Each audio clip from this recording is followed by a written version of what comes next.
Eu quero compartilhar com você uma palavra que está no Evangelho de Mateus. E quero pedir você para abrir no capítulo 14 de Mateus. Nós vamos ler aí a partir do 22, tá bom? Vamos do 22 ao 36. Vamos dar uma olhadinha o que está dizendo essa palavra. Eu tenho subido no altar, o que eu sempre imagino é Jesus na mesa com os discípulos, né? É interessante a mesa com os discípulos, porque na mesa dos discípulos tudo era muito comum. Se tinha pão, o pão era comum. Se tinha lá água, a água era comum. Se tinha figo, o figo era comum. As comidas típicas, tudo era muito comum. Então Jesus, ele partia de uma mesa, tudo que é muito comum. E domingo é assim. Domingo nós chegamos, participamos das nossas células, temos os nossos lugares onde nós vamos, né? Mas domingo, a igreja, que é você, ela se reúne para celebrar o Rei dos Reis. E aqui nós vamos todo mundo comer de um prato comum, que é a palavra do Senhor. E a minha oração é que essa palavra fale com você, que você seja tocado profundamente hoje. Estava ali orando ali atrás e pedindo ao Senhor para que Ele pudesse abrir o nosso entendimento, para que você não tenha mais um domingo comum. Qual é o domingo comum? É o domingo que eu entro e saio. E orando eu lembrei de um testemunho de John Wesley, que ele conta a experiência do coração aquecido dele, que foi tão fundamental na vida dele. Porque se você olha para a vida daquele homem sem a experiência do toque do Espírito Santo, ele já era um bom homem. Ele não prostituía, ele não fumava, não bebia, não batia na mulher e nem apanhava dela, né? Ele era um cara bom, mas ele não se sentia um homem salvo. Pensa num cara bom, era John Wesley. Mas John Wesley vai dizer que um dia ele estava indo por uma reunião de oração contra a sua vontade. Ele não queria ir naquele dia, ele não estava disposto a ir naquele dia. Se ele pudesse não ir, ele não iria. Mas esse homem vai a uma reunião de oração sem querer muito estar lá. E o que acontece com ele? O Espírito Santo de Deus pega ele, e ele diz que ele teve a experiência de um coração aquecido. E a partir da experiência do coração aquecido, o toque do Espírito Santo, aquele homem se tornou uma bomba do inferno. Aquele homem mudou, a sua pregação mudou, a sua vida mudou, tudo na vida daquele homem mudou. E ele conseguiu alcançar vidas, salvá-las, porque agora ele entendia que ele era um salvo do Senhor. A minha oração é para que esse dia seja o seu dia hoje. Mas está quente. Eu estava falando com a minha esposa, eu falei assim: eu estou me sentindo sugado. Eu estou aqui dentro, mas como se as minhas energias elas estivessem se exaurindo. Está quente aqui, mas eu não posso permitir que o meu estado emocional, que o meu vigor físico seja um embaraço para que a palavra do Senhor Jesus Cristo chegue a mim e chegue a você. Eu quero pedir a você para que você junto comigo, lute comigo, para que essa palavra chegue ao seu coração. Essa palavra não é do pastor Cadu, essa palavra é do nosso Senhor Jesus Cristo. Essa palavra é de um Deus poderoso, que quando Ele fez todas as coisas, Ele fez por uma palavra. Ele dizia: faça isso, as coisas serão feitas. Ele disse: surge um dia, e um dia surgia. Faça-se a noite aparecia. Ele disse: façamos o homem surgiu. Então veja, há um poder nas palavras do Senhor. E essa palavra do Senhor pode ser hoje na sua vida, se você acreditar, um divisor de águas, um antes e um depois. Quem sabe não será o seu testemunho. Fui na vida de anos sem vontade de ir, porque eu combinei com alguém. Chegando lá, queria chegar e ir embora, mas Deus falou comigo. Amém? Glória a Deus. Põe a mão no seu coração. Espírito Santo, o Senhor é o Senhor de tudo. O Senhor é aquele que cria todas as coisas. Senhor, a tua palavra ninguém pode detê-la. O Senhor mesmo diz que o Senhor se compara como vento. Nós não sabemos de onde vem, nem sabemos para onde vai, mas nós sentimos a presença do vento, a força de um vento. Por isso, Espírito Santo, eu quero pedir a você, para que você sopre aqui, sopre na minha vida, sopre na vida dos meus irmãos. Desperta-nos, Espírito Santo. Deus, que nosso vigor não seja um impeditivo para que o Senhor mova-se entre nós, para que, Senhor Deus, talvez o nosso sentimento, Senhor Deus, não seja um impeditivo. Senhor, nós queremos colocar os nossos sentimentos, Senhor Deus, debaixo do governo do Senhor, sim, para que minha tristeza, para que meu abatimento, para que, Senhor Deus, seja lá o que for, não tire de mim ou de nós nesta noite aquilo que o Senhor tem para fazer na nossa vida. Por isso, Espírito Santo de Deus, nós colocamos diante do Senhor, Pai eterno, as nossas vidas. Eu lembro do Eutico, uma vez ele estava numa reunião de oração com o apóstolo Paulo, sentado numa janela, olhando para o que Paulo falava e olhando para fora da janela, e de repente aquele menino cai do andar superior e cai morto.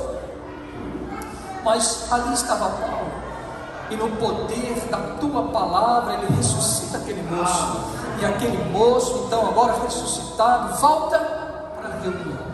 É incrível isso, ele volta para a reunião.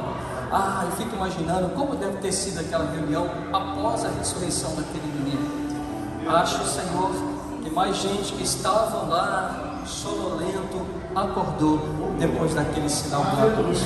Por isso, Senhor, faça aqui o que o Senhor quiser fazer, mas por favor, toque nas nossas vidas, em nome de Jesus, amém. Fala comigo assim, glória a Deus. Glória a Deus. Aleluia. Vamos pegar lá então Mateus, capítulo 14, Mateus 22. Está ali, E logo ordenou Jesus que os seus discípulos entrassem no barco e fossem adiante para outra banda, enquanto despedia da multidão. Subiu o monte para orar à parte, e chegada já a tarde, estava ali só, e o barco estava já no meio do mar, açoitado pelas ondas, porque o vento era contrário. Mas à quarta vigília da noite, dirigiu-se Jesus para eles, caminhando por cima do mar. E os discípulos, vendo-o caminhar sobre o mar, assustaram-se, dizendo: é um fantasma, e gritaram com medo. Jesus, porém, lhes falou logo, dizendo: tende bom ânimo, sou eu, não temais. E respondeu-lhe Pedro e disse: Senhor, se és tu, manda-me ir ter contigo por cima das águas. E ele disse: vem. E Pedro, descendo do barco, andou sobre as águas para ir ter com Jesus. Mas sentindo o vento forte, teve medo, e começando a ir para o fundo, clamou, dizendo: Senhor, salva-me. E logo Jesus, estendendo a mão, segurou e disse-lhe: homem de pequena fé, por que duvidaste? Enquanto subiam para o barco, acalmou o vento. Então, aproximando-se os que estavam no barco, e o adoraram, dizendo: és verdadeiramente o Filho de Deus. E tendo passado para outra banda, chegaram à terra de Genezaré. E quando os homens daquele lugar o conheceram, mandaram por todas aquelas terras em redor, e trouxeram-lhe todos os que estavam enfermos, e rogaram-lhe ao menos que eles pudessem tocar a orla da sua veste, e todos que tocavam ficavam sãos. Fala assim, glória a Deus. Que coisa incrível a palavra de Jesus. Eu queria que nós pudéssemos olhar para esta palavra como treinamento de Jesus aos seus discípulos. Jesus está treinando os seus seguidores. Jesus está ensinando os seus seguidores a se movimentarem por fé. A primeira coisa que eu quero destacar, e se você tem o hábito de anotar, anota aí. Inclusive, vocês anotam aí, depois manda para mim, porque essa ministração está surgindo agora. Então, para poder amanhã rodar na célula, eu vou precisar dos seus escritos, tá bom? Então, veja bem, a primeira coisa que eu quero que você entenda: os discípulos de Jesus saíram debaixo de um comando de Jesus. O que Jesus disse para eles? Vão na frente. Vão. Eu ainda vou ficar aqui atendendo as multidões. Eu vou encontrar com vocês. Vão na frente. Então repita comigo assim. Fala assim: os discípulos são obedientes. Saíram na obediência. Foram para o lugar que Jesus havia mandado. está tudo normal, está tudo certo. Eles são crentes, eles escutam Jesus, eles obedecem a Jesus, eles estão andando em missão com Jesus. E Jesus, como comumente ele fazia, ele dava direções para aqueles homens. E deu mais uma. Ele disse claramente: vai para outra banda, eu vou encontrar com vocês. Porém, o que aconteceu quando eles foram? Estavam no barco, e lá, no meio da sua navegação, no meio do mar, aconteceu um imprevisto. Aconteceu talvez o que eles não queriam que acontecesse.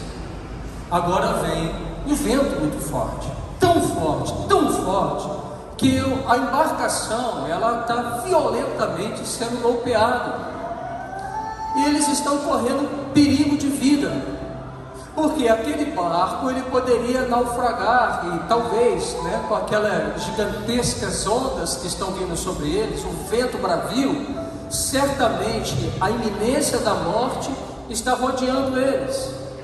E na iminência da morte, vem muita coisa à mente. Possivelmente os discípulos estão pensando: será que tudo aquilo que nós ouvimos de Jesus, toda a missão que Jesus deu para nós, será que vai terminar agora? Será que nós não vamos viver o que Deus disse para que nós pudéssemos viver? Será que esse é o nosso fim? Eu não sei, mas em momento de desespero, nossa mente pensa muita coisa. Nós acreditamos em muitas coisas. Ali a Sueli balançando a cabeça para mim. A Sueli é uma mulher guerreira. A Sueli, quando nasceu, ela tinha um decreto de morte sobre ela. Nasceu com uma má formação no coração. Se eu der o 4, o que é 4 o quê? 4 o quê? 4 malformações no coração. Rapaz, se você fala as 4 do nome científico, se você conseguir falar, você já está falando em língua. É um negócio complicado. E aí o que acontece? 4 malformações no coração. Ela tinha então um decreto sobre ela. Qual era o decreto? Ela não vai viver por muito tempo. Mas o pai dela, o saudoso Tito, homem de fé, entrou numa batalha de oração, entrou no quarto secreto, fez um voto com Deus, buscou o Senhor. Enquanto os médicos diziam que era improvável, aquele homem criou diferente. Ele se movimentou em fé e orou insistentemente. Diz o testemunho dele que a barba que ele ficou era a barba do voto. E ele ficou muito barbudo. Então o que acontece? Sueli agora está aí, Vivinha da Silva, como diz o ditado, com já 47 anos de existência. Não, Sueli? Quantos anos, Sueli? 20 anos, 20 aninhos, né? Essa mulher não podia ter filho, porque diziam para ela que se ela tivesse filho, ela poderia morrer. Aí, o que acontece? Ela casa com aquele moço ali, Solisone, eles vão lá, começam a namorar, e o que acontece com ela? Ela fica grávida. Sueli, quase que a Sueli bateu as botas, que é a mãe dela. O Samuel então ficou maluco. É uma irresponsabilidade. Mas ela não apenas ficou grávida, como teve o Rafael Tito, 6 meses nasceu o Rafael Tito. E quando o Rafael Tito nasce com 6 meses, ela ganha um local de testado lá no hospital, como ser uma mulher que testemunha para mulheres como igual a ela, que sofre com os filhos prematuros. Porque uma mãe, o que a mãe quer fazer? Ela quer ganhar o filho e voltar com o filho para casa. E algumas mães não conseguem fazer isso, como foi o caso da Sueli.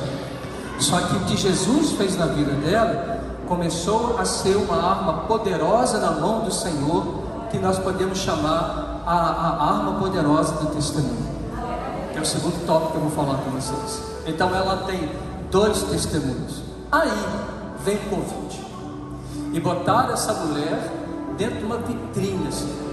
Ela não podia pegar o Covid, porque se pegasse o Covid, ia morrer. Botou essa mulher isolada, ela foi olhar para o sítio dela.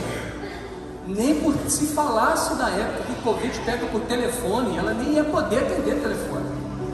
O que aconteceu com ela? Pegou o Covid. E quando ela pegou o Covid, eu fui levar a minha esposa no hospital. porque minha esposa estava suspeita de Covid. Encontramos a Sueli. E foi, Sueli? Você já estava com Covid naquela hora? Estava fazendo. Já estava. Peguei Covid. Ih, rapaz, aí pronto. Sueli quase morreu novamente. Né? Eu falei assim, vou perder minha filha, agora não vai dar. Aí a gente ficou pensando, cara, a mulher que venceu 4 malformações no coração, uma gravidez, o que é o Covid para ela? Nada, passou tranquilo. Tranquilo no Covid. Tranquilo. Então veja bem, então ela é uma mulher cheia de testemunho.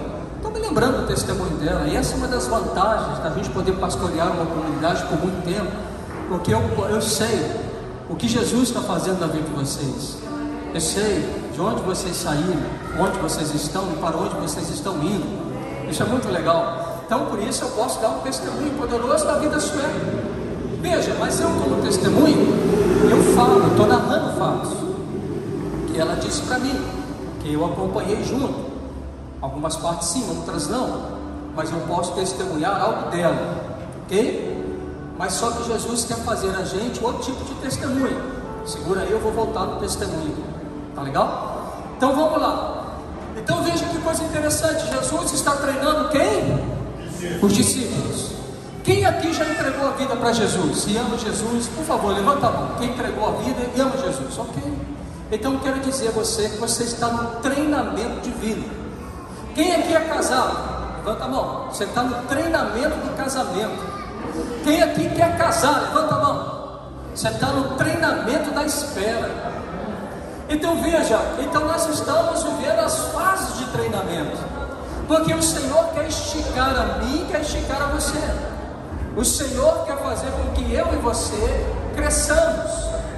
Por isso, momentos de lutas e dificuldades também acontecem com o crente.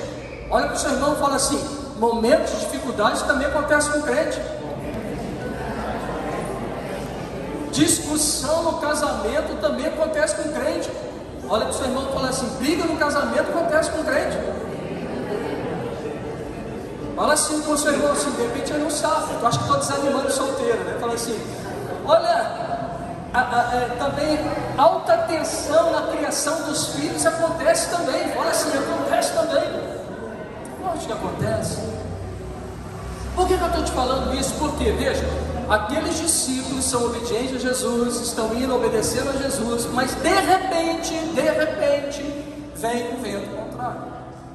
E talvez você possa estar na sua crise. Eu entreguei minha vida para Cristo, eu amo Jesus, eu agora estou andando com Jesus e parece que a minha vida só piora. Eu não sei o que está acontecendo.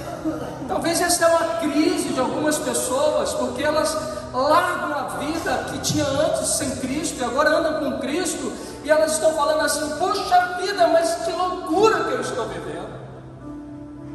E talvez algumas outras vão dizer assim: aonde está Deus nessa história? Porque Ele não faz algo. É uma crise. Esses homens estavam nessa crise. Talvez eles estavam lá gritando: Jesus, cadê você? Será se Jesus estivesse no barco? Ah, se Jesus estivesse aqui, tal adversidade não aconteceria. Não são perguntas que nós fazemos. Vamos humanizar o texto. Vamos olhar para o coração dos discípulos. Vamos perceber que é angústia aqui, que é desespero ali. Jesus deixa claro um outro sentimento que está dentro do coração deles, que é o medo. Ao invés de fé, eles estavam cheios de medo. E eu e você temos medo. Eu já preguei sobre o medo aqui com vocês. O medo é um poder que rivaliza com o poder do Espírito Santo. Eu também disse para vocês que dentro do nosso Deus, no coração de Deus, no Espírito Santo, em Jesus, não existe um sentimento chamado medo. Medo é um sentimento humano. Então Jesus está disciplinando, ensinando os discípulos a lidar com os seus sentimentos caídos, que são o sentimento de medo. É um sentimento caído, porque Deus não criou o ser humano para ter medo, mas ele tem medo por causa do pecado. Então veio sobre os discípulos um tempo ruim. Fala comigo assim: um tempo ruim. Um tempo ruim tem dois propósitos na vida de um homem e de uma mulher, sendo ele de Deus ou não de Deus. Um tempo ruim, ele tem a intenção de quebrar você, de acabar com você, de destruir você. Um tempo ruim, ele tem o peso da morte sobre relacionamento, sobre a saúde, sobre os seus sonhos. Não ignore o tempo ruim, porque ele é poderoso para acabar com você. Mas o tempo ruim, ele pode ser também, numa perspectiva de fé, um instrumento na mão de Deus para aperfeiçoar a mim e aperfeiçoar a você, para nos ensinar algo. A luta nos ensina a lutar. As adversidades nos ensinam a buscar outros caminhos que obviamente nós fazíamos para tentar solucionar, que não está dando certo. As dificuldades, elas empurram aquele tipo que fala, né, a nossa vaquinha de leite, para que a gente possa sair de um lugar cômodo e de repente agora começar a granjear em outros lugares, experimentar de novas decisões. Então, o que vai dizer, o que o momento ruim vai dar, é a sua resposta ao momento difícil. É como você vai lidar com isso. Ou esse momento vai te arrebentar, ou esse momento vai te impulsionar. Você pode escrever, né? Sai depois para ir para o Instagram. Olha para a pessoa e fala assim: e aí, está passando um momento difícil, filho? Pergunta para ele, ou para ela. Não precisa me responder se você quiser, mas assim, fala assim: e aí, o que você vai fazer com isso? Você tem que tomar uma decisão. O que os discípulos fazem? Os discípulos estão desesperados. Mas lembra? Eles são discípulos de Jesus. Jesus não abandona o discípulo. Pode falar para o seu irmão assim: Jesus não te abandona. Fique tranquilo, Jesus não te abandona. Você lembra lá de Marta e Maria? Lázaro morreu. Passou 4 dias. Elas pensaram que Jesus tinha abandonado um amigo. Aí quando Jesus vai lá tomar um café na casa de Marta e Maria, ele estava com outras coisas fazendo, não deu para chegar a tempo.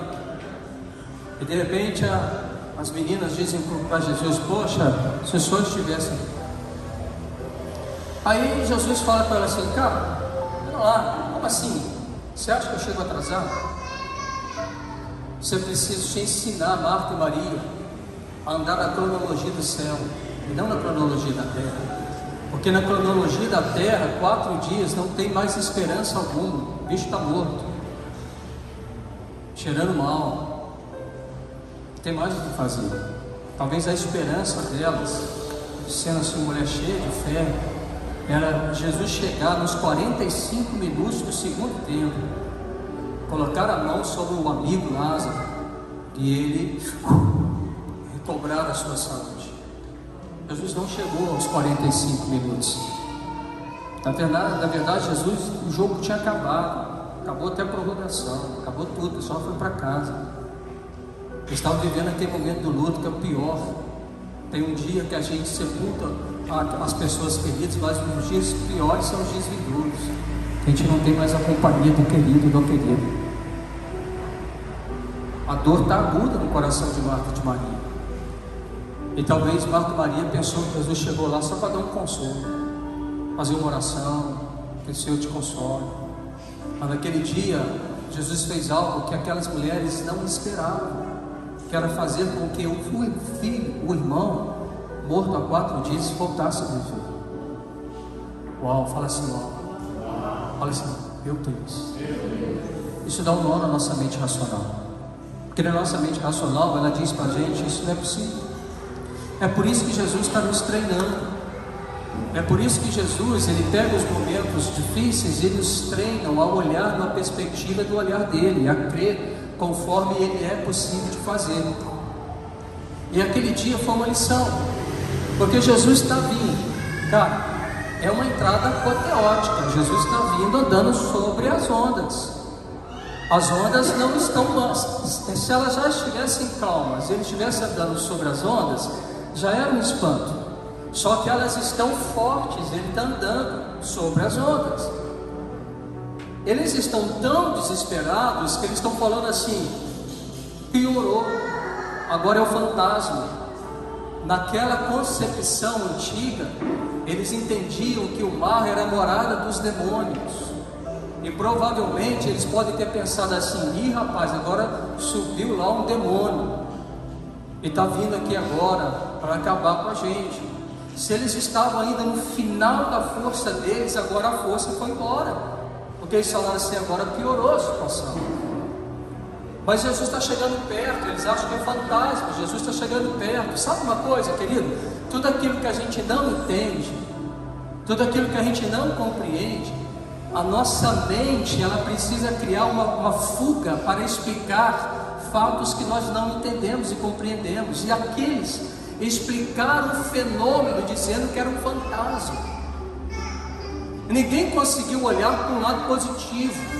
Todo mundo está olhando para o lado negativo, é um fantasma. Mas só que agora, o que acontece? Então vem Jesus, ele aproxima e ele fala assim: calma aí galera, fala comigo assim: calma aí galera, tem de bom ânimo, sou eu, fala comigo, sou eu. E sou eu, Jesus, tá? Sou eu, calma galera, sou eu. O Pedro é um cara muito bacana. Pedro é um cara assim, que ele não tem medo do que as pessoas pensam a respeito da reputação dele. Talvez os outros 11 discípulos de Jesus pensavam a mesma coisa que Pedro havia pensado, mas Pedro pensou e falou: se és tu mesmo, faça-me que eu vá até você andando sobre as águas. Eu acho tão incrível Jesus, ele dá uma resposta simples: pode vir. Às vezes a resposta simples nos choca. Você já viu?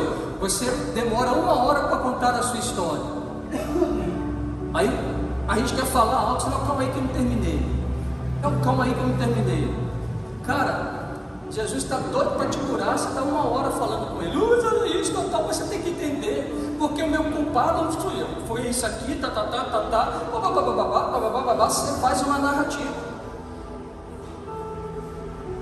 E Jesus, aí você fala 1 hora, Jesus fala assim: você é curado.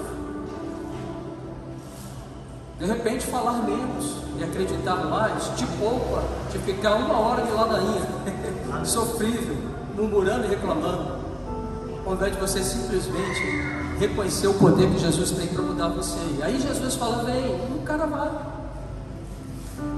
Olha só, o que impulsiona Pedro a pisar sobre as águas? O que impulsiona Pedro a andar sobre as águas? A voz de Jesus. Agora, o que a voz de Jesus causou no coração de Pedro? Fé. Ele falou com Jesus, Jesus respondeu: vem. Ele acreditou no que Jesus havia dito para ele, e ele colocou os pés sobre as águas e andou. O que fez com que Pedro parasse de andar? Medo. Tirou os olhos de Jesus, olhou para as ondas, teve medo. O que fez com que Pedro fosse salvo? O que fez? O que Pedro fez para ser salvo? Ele clamou: salva-me! E Jesus foi lá e o salvou. Então olha Jesus e Pedro. Ele escuta Jesus dizendo: tem de bom ânimo, sou eu. Aí o coração dele: uau, é um mestre. Ele toma um impulso: se é você mesmo, manda eu ir ter contigo sobre as águas. E Jesus fala assim: vem. Ele escuta a resposta de Jesus, ele acredita, ele se move em fé. Se moveu em fé, botou os pés sobre as águas, andou por um tempo. Só que veja bem, o mar está bravio, ele está na luta ainda. Está na luta. Sabe o que eu imagino? Você vem num culto abençoado, de repente no culto abençoado, Deus fala com esse alvo abençoado, abriu seus olhos, te gerou fé, e você sai daqui cheio de fé. Você acredita naquilo, e é para acreditar mesmo. Agora vai dar certo, agora eu acredito. Jesus falou que vai fazer isso. Jesus disse que a vitória está certa. Puxa, eu senti até um trecozinho no meu coração, tive uma visão de Deus, fui curado naquele culto. Que coisa incrível que foi aquele culto. Mas se o culto é no domingo, Depois do domingo vem que dia? Segunda-feira. Você voltou para segunda-feira e a luta está lá. O mar bravio continuou. As dificuldades estão assolapando a sua vida ainda. A conta você tem que pagar ainda. A situação da sua família você tem que resolver ainda. As situações pessoais suas você precisa resolver ainda. Mas aquele culto foi incrível, pastor. Ok, glória a Deus. Você teve fé para dar o start. Agora, no dia a dia da nossa caminhada, você pode rapidamente tirar os olhos de Jesus. O maior erro da nossa vida, tirar os olhos de Jesus. E aí o que acontece com a gente? Vamos naufragando. E aí, o que acontece? A sua mente vai começar a pensar um monte de coisa. Você vai desistir, você pensa em desistir. Eu não quero voltar lá, não vale a pena. Não, e você começa a ser bombardeado na sua mente e no seu coração. Aí você começa a afundar de novo, e de novo, e de novo, e de novo. Mas Jesus está ali, Jesus não te abandona. Aí você pode dizer assim: ei Jesus, salva-me, porque eu estou afundando. Isso que é legal de Jesus. Jesus pega você pela mão, e Ele te coloca de pé de novo. Quantas vezes você caiu na sua caminhada? Quantas vezes você fez promessas para Jesus, mas elas duraram nem 24 horas, ou duraram 7 dias, ou perduraram para 30 dias, mas você naufragou, você afundou.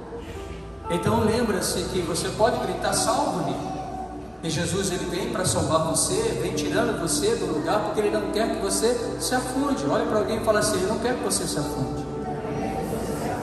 Agora veja bem, aí Jesus pega agora na mão do Pedro, e agora ele junto com o Pedro está andando sobre as águas de mão dadas com Jesus. Eles estão voltando para o barco, e agora os dois entraram no barco. E quando os dois entraram no barco, a tempestade acalmou. Vamos trabalhar aí retórica agora, né? Isso é literal. Mas o que pode ser barco? Barco pode ser sua família, barco pode ser um monte de coisa. Porque veja, o milagre, a experiência que Jesus proporciona a Pedro vale para os discípulos. Não é só Pedro que recebe, mas os discípulos também recebem. Eles aprendem uma lição, porque Pedro tem um testemunho. Agora Pedro levou Jesus levou Pedro junto com o barco, aonde estavam mais 11 discípulos desesperados. E aquele barco agora experimentou a paz, calmaria, e eles conseguiram cumprir o destino. Então eu quero que você entenda, por favor, entenda isso. Olhe para mim agora, todo mundo, pare o que você está fazendo. Olhe para mim agora, por favor. Vida cristã é assim. Você recebe a palavra de fé, e se o mar bravio que está na sua vida é na sua família, se é com o seu casamento, se é com os seus filhos, você precisa entrar com Jesus na sua família. Ouvir Jesus ao que fazer no seu casamento, como lidar com o seu esposo, como lidar com a sua esposa, como lidar com os seus filhos. Se o seu problema é financeiro, você precisa levar Jesus, e você precisa aprender com Jesus como lidar com as suas finanças. Se o seu problema é saúde, você precisa levar Jesus, para Jesus poder tocar na sua saúde. Eu não sei qual é a situação do mar bravio, mas eu sei que a palavra gera fé, mas você precisa aprender a andar na perseverança da fé, para que o estado da bênção de Deus se concede e se conclua na sua vida. Eu vejo muita gente caminhando com Jesus, eu vejo muita gente iniciando uma caminhada boa, eu vejo muita gente ficando no caminho. Irmão, existe o clamor salva-me, existe o clamor Senhor misericórdia, existe o clamor Senhor me socorre, existe o clamor Pai ajuda-me, e Ele vem. Mas existe a decisão do homem e da mulher de ouvir o que Jesus está falando e consertar a vida dentro daquilo que é o propósito de Deus para a sua vida, para o seu casamento, para a sua família, para o seu filho, para o seu ministério, para a sua profissão, para a cidade de Moriaé, para a sua empresa. Tudo isso a gente precisa aprender a ouvir sobre Jesus. Tudo bem? Amém? Amém. Essa é a primeira parte que eu quero destacar, e vou destacar uma segunda parte do texto, que é a parte do testemunho. Eu li, o que mais me chamou a atenção nesse texto foi o finalzinho do capítulo, lá no 35, coloca para mim, 14:35, olha que interessante. E quando os homens daquele lugar o conheceram, mandaram por todas aquelas terras em redor e trouxeram-lhe todos os enfermos. Agora olha o detalhe: e rogavam-lhe que ao menos eles pudessem tocar a orla das suas vestes. Se você pega Mateus capítulo 9, tem uma mulher que estava com 12 anos com fluxo de hemorragia, e essa mulher, ela ficou sabendo sobre Jesus, e essa mulher tomou uma decisão no coração. Ela disse assim: se eu ao menos tocar nas vestes da sua orla, eu serei curado. E ela fez isso, ela se moveu segundo a fé do coração. Ela vai enfraquecida, ela rompe no meio da multidão que cercava Jesus, e ela faz exatamente o que ela acreditava: basta eu tocar na orla. Ela toca na orla das vestes de Jesus, imediatamente ela é curada. O que me chama a atenção? A história daquela mulher foi um testemunho que percorreu por todas as cidades. Aleluia. Pela boca da mulher, ela própria, pela boca das pessoas que lá estiveram, porque eles fazem relações comerciais. É igual Muriaé, tem um pessoal que vem para cá que é de Cataguases, tem um pessoal de Juiz de Fora que vem para cá, tem um pessoal do Rio de Janeiro que vem para cá, tem um pessoal de São Paulo que está aqui, tem um pessoal de Goiás que está aqui, tem um pessoal da Inglaterra que está aqui, tem gente de todas as partes do mundo aqui.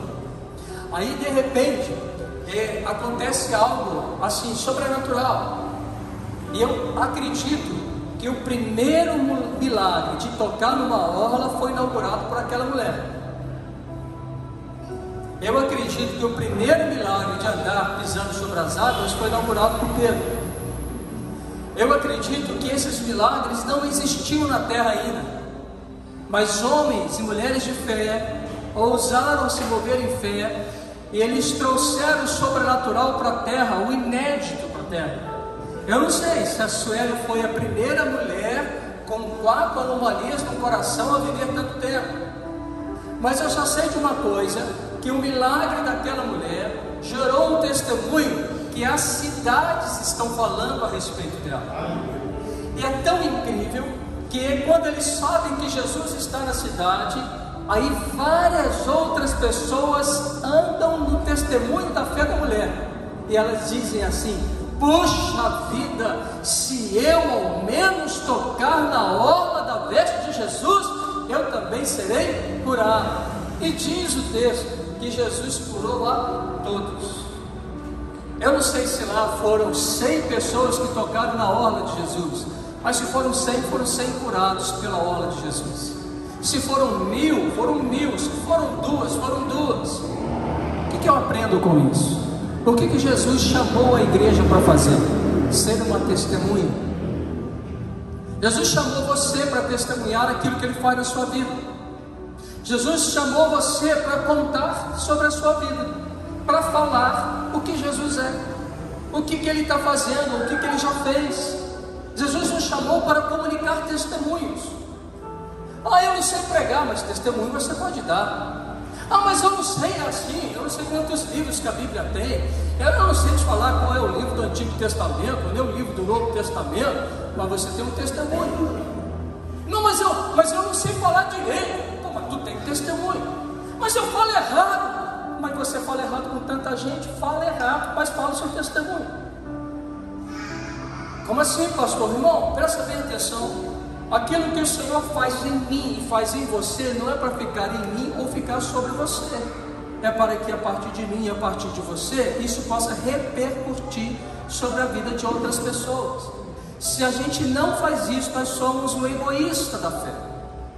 Nós não conseguimos compartilhar o que Jesus fez com a gente. Enquanto tem uma multidão de pessoas ao nosso redor sofrendo como um dia você sofreu, desacreditando como um dia você desacreditou, e um simples testemunho seu gera esperança no coração do ouvinte, gera esperança ao ponto de que a pessoa possa acreditar e ter fé.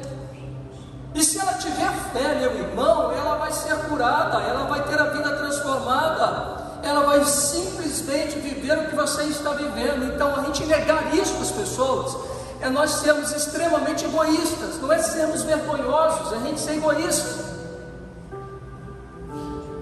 de não querer dividir com o outro o que o Senhor tem feito na minha vida. Eu tenho ouvido algumas ministrações de, como chama aquele pastor, que a gente está ouvindo? Leonardo Ravenhill. É um avivalista, já falecido. Mas sabe, ele diz algo que eu concordo, lógico, concordo com tudo que aquele homem diz. Mas, presta bem atenção que eu quero que você entenda. A igreja não pode ser politicamente correta. Você não pode ser politicamente correto. Como assim, pastor? Porque Jesus disse que ele veio trazer espada. Ele veio dividir. Ele veio trazer guerra. Igreja politicamente correta, ela briga para manter o seu testemunho. E paz só se faz em meio a guerras. Vou te provar isso. Pensa no pecado seu. Eu vou te pedir para você falar aqui, tá? Pensa no seu pecado, que é aquele pecado que é o pecado da rasteira. Como assim, pastor? É aquele que, se bobear, te dá uma rasteira e você cai de novo. Essa eu não sabia, né? Pecado da rasteira, nem eu, surgiu agora. Pecado rasteirinho. Pensa no pecado rasteiro. Pensou? Pensou ou não pensou? Fala comigo, gente. Eu não vou perguntar, não vou falar para você falar não, pode ficar tranquilo. Pensou ou não pensou? Pensou, ok. Pensou nele, pensa nele agora, ok? Você quer vencer? Sim ou não? Você quer continuar com esse pecado rasteirinho? Você gosta dele? Você não quer ele, correto? Você odeia ele, correto? Sim ou não, gente? Está respondendo aí. Sim, você odeia ele. Ok? O que Jesus ele propõe a você para você vencer? Jesus chama você para viver a radicalidade da cruz. Jesus fala para que você possa fazer morrer as paixões que brotam do seu coração. Jesus está dizendo o seguinte: você precisa fazer guerra, você precisa guerrear contra, e você precisa dominar isso, e você precisa fazer morrer isso. Então veja bem, se você for politicamente correto com você está no inferno. Mas se você começar a fazer guerra com você mesmo, pegando as armas de Cristo, orando a Deus, buscando ao Pai, fugindo da aparência do mal, santificando a sua vida, santificando os teus olhos, santificando o seu coração, o que vai acontecer? Então você se torna um homem espiritual. E Gálatas fala que então, se você é espiritual e não é carnal, então significa que você subjugou aquilo que subjugava você. Significa que você venceu fazendo guerra. Fala assim comigo: guerra. Quem não discerne no ambiente da guerra perde. O povo de Israel tinha um homem que estava afrontando-os. O nome desse homem era Golias, o gigante guerreiro. Todo um exército ficou, a palavra ficou paralisado diante daquele homem. Eles estavam perdendo a guerra cada dia que eles continuavam apáticos diante de Golias. Bastou um menino, vamos ver, um menino abusado, chamado Davi, que se sentiu ofendido, porque ele disse o seguinte: rapaz, esse Golias não está ofendendo o exército do rei Saul, não. Ele está ofendendo meu pai, Deus Todo-Poderoso. Ele comprou um madeira, e porque ele se indignou no coração, Deus falou para ele assim: eu vou usar esse menino, porque existe no exército homens treinados, que já fizeram outras guerras, que já venceram outras guerras, mas existe um exército apático, sem força, sem disposição de lutar. Deus só estava esperando alguém, Deus só estava aguardando alguém aparecer na cena. E o Davi apareceu, o mar inteiro. Ele não tinha idade para ir para a guerra,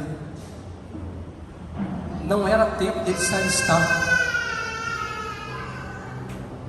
O Davi apareceu no campo da guerra e se sentiu ofendido. Sabe o que ele fez? Guerra. E como que ele lutou? Como que ele lutou? Com as armas que até então nunca tinham sido utilizadas para matar um gigante. Uma funda e uma pedra. Não se guerreava naquela época assim. Naquela época se guerreava com espada e escudo. Então Davi traz para o ambiente da guerra uma ferramenta nova. E a partir da ferramenta nova de Davi, outros de seus valentes começaram a derrotar também os seus gigantes, porque andaram na unção de Davi e derrubaram os gigantes, assim como Davi havia derrubado. Você está entendendo isso? Deixa eu te dizer uma coisa, vou terminar e vou orar com você. Presta atenção.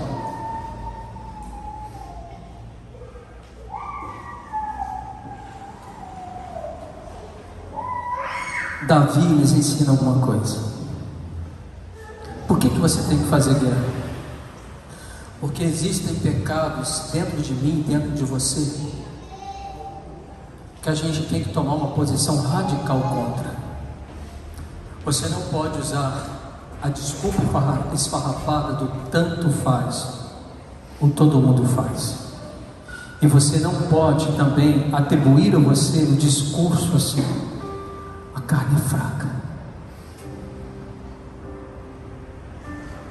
Você não pode ficar com um exército paralisado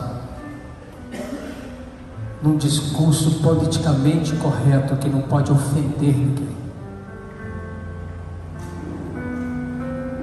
As pessoas estão sendo ofendidas pelos seus próprios pecados, e a única esperança dessas pessoas é ser confrontadas no seu pecado, porque se elas não forem confrontadas, elas vão para o inferno.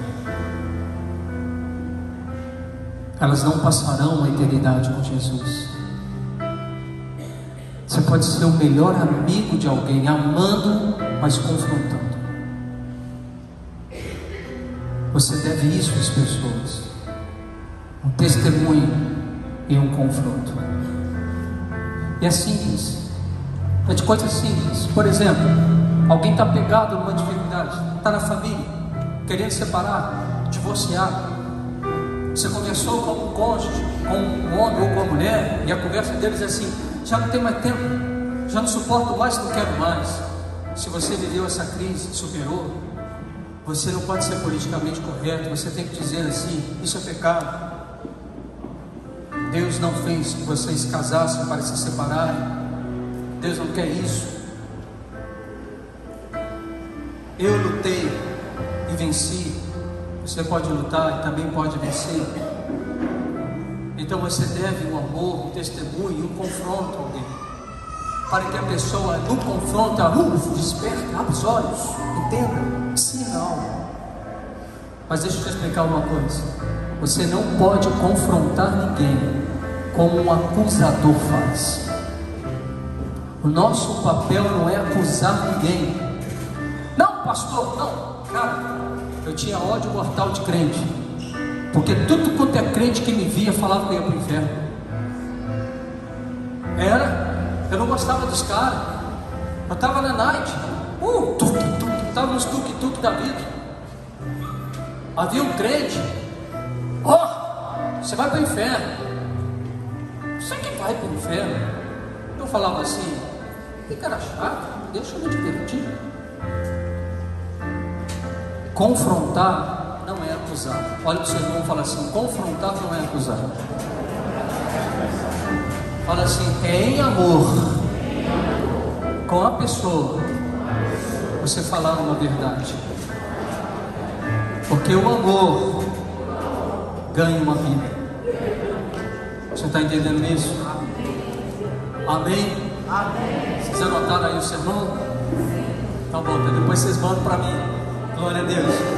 Fique de pé, por favor.